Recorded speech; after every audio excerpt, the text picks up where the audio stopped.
안녕하세요. 온 오프라인 넘어서 함께하는 아티스트들의 공간 람 아카데미입니다. 이번 세미나 여러분들이 옛날부터 지금까지 계속해서 어려워하시는 바로 그것 빛과 색에 대한 내용으로 준비가 되었답니다. 박수 박수. 여기 살은 살색으로 흰 옷은 흰색으로 칠하는 바로 당신을 위한 세미나입니다. 1부 다채로운 색을 빛 이론을 통해서 알려드리고 2부는 그 이론을 기반하여 시연을 통해서 알려드릴 예정인데요.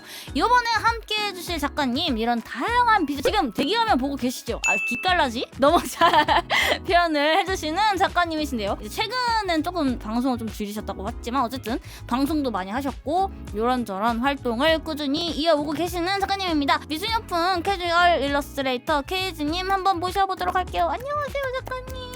안녕하세요. 네, 안녕하세요. 지금 세미나 시청하고 계시는 분들 위해서 간단하게 자기소개 한 번만 부탁드려 볼게요.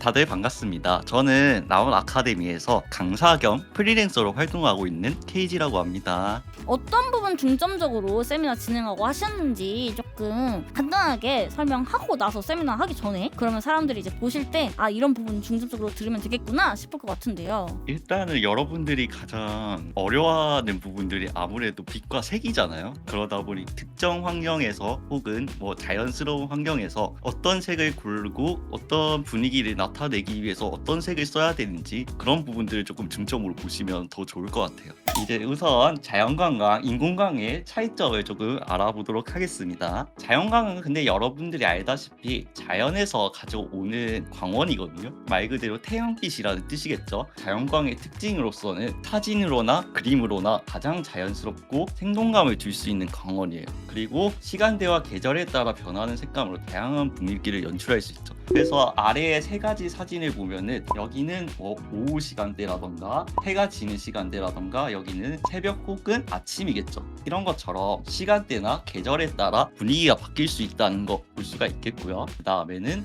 인공광입니다. 인공광은 사람이 인위적으로 만드는 광원이다 보니까요. 빛의 강도 그리고 색상이나 각도를 입맛대로 조절이 가능해요. 되게 본능적으로 많이 쓰이겠죠. 그리고 다양한 조명 기구를 활용해가지고 독특하고 창의적인 분위기를 연출을 할 수가 있습니다. 그래서 밑에 예시를 보면은 이쪽 광원이랑 이쪽 광원을 두 개를 사용을 해가지고 투톤을 나누는 듯한 분위기를 해줄 수가 있는 거죠. 그 다음에는 광원의 종류를 알아보도록 할게요. 종류의 특징으로서는 저는 5개를 준비를 해왔어요. 직광, 확산광, 반사광, 환경광, 림라이트가 있죠. 이런 것들을 조금 설명을 하고 넘어가도록 하겠습니다. 직광의 특징이 되게 강하고 집중된 광원이에요. 그래서 이제 자연광으로서는 태양이 존재하고 인공광으로서는 약간 포인트 같은 레이저 그런 것들이 직광에 속해요. 직광의 특징으로서는 이제 빛이 평행하고 강하다 보니까 그림자가 되게 이렇게 딱딱하게 셀식으로 가게 되죠. 그리고 대비자가 아주 크다 보니까 여기가 아예 블랙으로 형성이 돼요. 이런 식으로 되는 게 직광이라고 보시면 됩니다. 그 다음은 확산광이고요. 직광보다 되게 뭔가 다르죠. 부드럽고 퍼지는 듯한 느낌이 강한데요. 확산광이라는 게 평행하지 않고 퍼지게 되다 보니까 그림자들도 단계가 조금 나눠지게 돼요. 그래서 흔히 무드등이랑 비슷한 곳에서 나오는 광원이라고 보시면 됩니다. 그 다음에는 림라이트입니다. 이 림라이트란 테두리 부분에 이렇게 띠가 생기는 그런 광원이라고 생각하시면 됩니다. 그래서 역광의 광원을 받았을 때 이것은 필수로 들어간다 라고 생각하시면 됩니다. 그 다음에 반사광입니다. 반사광은 근데 말 그대로 물체 표면에 부딪혀가지고 반사가 되는 빛이죠. 저는 그림에 있어서 반사광이 엄청 중요하다고 생각을 해요. 이 반사광은 어두운 영역에 입체감을 만들기가 되게 좋거든요. 자기만의 색상 개성들이 있을 거 아니에요. 이렇게 일부러 빛을 연하게 한다든지 혹은 강하게 한다든지 이런 차이로 인해서 본인만의 개성을 만들 수가 있는 부분이라고 생각이 듭니다. 그 다음은 환경광입니다. 환경광은 쉽게 말하면 주변면의 색상을 띠는 광원이거든요. 주변이 이제 나무로 가득 차오면 이제 초록색의 광원이 되는 거고요. 아무것도 없이 하늘만 있다면 하늘색으로 광원이 되겠죠. 근데 여러분들 환경광 솔직히 많이 어렵잖아요. 이거는 사실 저도 옛날에 좀 많이 있었거든요. 그래서 여러분들을 위해 색상 선택법을 가져왔거든요. 환경에 따른 색상 선택법 이 두 가지만 기억을 하면 되거든요. 모색끼리 만나면은 대체로 모두 다 회색빛으로 변하게 돼요. 보여드리도록 하겠습니다. 자, 이 하늘색의 보색은 이 색상 피커를 보시면 되는데요. 하늘색이 지금 거의 중간에 있다 보니까 이 레드 계열이 이제 보색이라고 볼 수가 있겠죠. 그래서 빨간색을 선택을 해줄 겁니다. 제가 한 불투명도를 30%로 주고 이거를 칠해 볼게요. 칠했더니 어떻게 돼요? 이게 회색이 돼버리죠. 그러면은 여기서 깨달을 수 있는 거죠. 하늘색에 빨간색의 환경이 들어왔을 때 회색이 될 것이다. 그리고 이런 명도와 채도 차이도 보셔야 되는데 이 색상을 움직이는 걸 한번 봐보세요.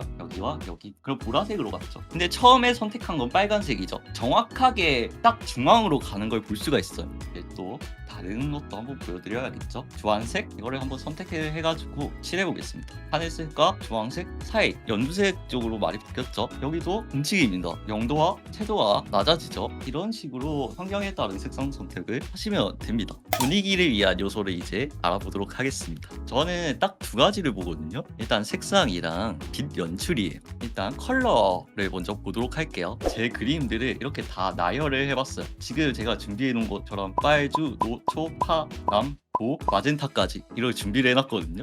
예를 들면은 빨간색부터 노란색까지는 따뜻한 느낌, 포근한 느낌이 많잖아요. 이런 파란색에서 하늘색까지는 차갑거나 청량하거나, 보라색과 마젠타는 조금 신비로운 느낌. 그래서 여러분들이 가능하면은 여기 하나와 여기 하나의 감정들을 결정을 해주시는 거예요. 그리고 그 다음에 빈 연출인데요. 제가 빈 연출을 간단하게 준비를 해왔거든요. 빈 연출을 이제 각 각도별로 표현할 수 있는 분위기를 아시는 게 중요하고요. 특정 빈 연출을 아시는 것도 중요합니다. 이거 세미나용으로 그리신 거예요? 네, 이 두 개 준비했거든요. 요거까지. 와, 근데 너무 예쁜데 벌써? 일단 첫 번째 그림은 노을 분위기의 역광까지 해서 한번 해보도록 하겠습니다. 일단 제가 고유색들 다 넣어놨잖아요. 그래서 환경광을 먼저 넣어두도록 하겠습니다. 그냥 간단하게 채도만 살짝 더 올리는 정도로 표현을 해주시면 좋을 것 같아요. 그리고 다른 부분들도 비슷비슷하게 환경광을 먼저 칠해줍니다. 이 다음에 이제 그림자를 추가를 해줘요. 근데 이렇게 되면 환경광을 앞서 넣어뒀던 게 많이 사라지죠. 빨간 소파에 있다 보니까 환경광에 맞는 그림자를 좀 더 넣어두겠습니다. 이거는 환경광이 나오기보다는 거의 반사광에 가까운 느낌이죠. 머리 부분에 그라데이션처럼 뿌리는 이유가 뭔가요? 저는 이렇게 뿌리는 이유가 여기 역광에 의해서 하이라이트를 조금 강조하기 위해서 그라데이션처럼 뿌리고 있습니다. 여기서 빛이 피부 안으로 들어가가지고 빛 받는 주변 부분에 붉어지는 기가 나오거든요. 표현해 주시고 나머지 부분도 그럼 빠르게 마무리하도록 할게요. 이 정도면 분위기 이쁘죠? 그림자 안에 그림자를 넣는 경우 꿀팁이라, 그림자 안에 그림자가 대부분 차폐광을 이야기를 하는 거거든요. 사실 지금 보시면 이렇게 그냥 여러분들이 잘 아시는 부분들 여러 군데 차폐광이 들어간 게 이런 부분이라고 생각하잖아요. 그런 게 아니라 이 형태를 위해서 그리는 그림자 영역까지도 차폐광이거든요. 그냥 여기서 형태가 안쪽으로 말려 들어가는 구간일수록 이제 그림자가 좀 짙어진다 정도만 생각하시면 됩니다. 이제 작가님께서 약간 소스를 좀 흘리셨어요. 저 개인적으로 그 색을 섞는 거가 너무 놀라운 방법이라고 해야 되나? 약간 공식 아닌 공식인 거잖아요. 그래서 너무 인상 깊게 봤는데 다른 분들도 수업에 대해서도 궁금해하실 것 같아가지고 케이지 작가님의 수업에 대한 이야기 조금 해보려고 합니다. 간단하게 이제 처음에 인사를 해주셨지만 좀 자기소개를 한 번만 더 간단하게 해주시면 감사하겠습니다. 저는 매주 토요일 오후 6시 반부터 10시 반까지 수업을 하고 있고요. 저는 이제 일러스트랑 팬아트 위주로 많이 알려드리고 있고, 프리랜서 혹은 취미로 그리시는 분들을 위해서 수업을 진행을 하고 있습니다. 좋습니다. 그럼 수업은 어떤 방식으로 진행이 좀 될까요? 저는 피드백 위주로 수업을 하고 있고요. 입문 기초반이다 보니까 사실 피드백만으로도 부족한 부분들이 있을 거예요. 그러다 보니까 저는 이론과 시연으로 충당을 하면서 수업을 진행을 하고 있습니다.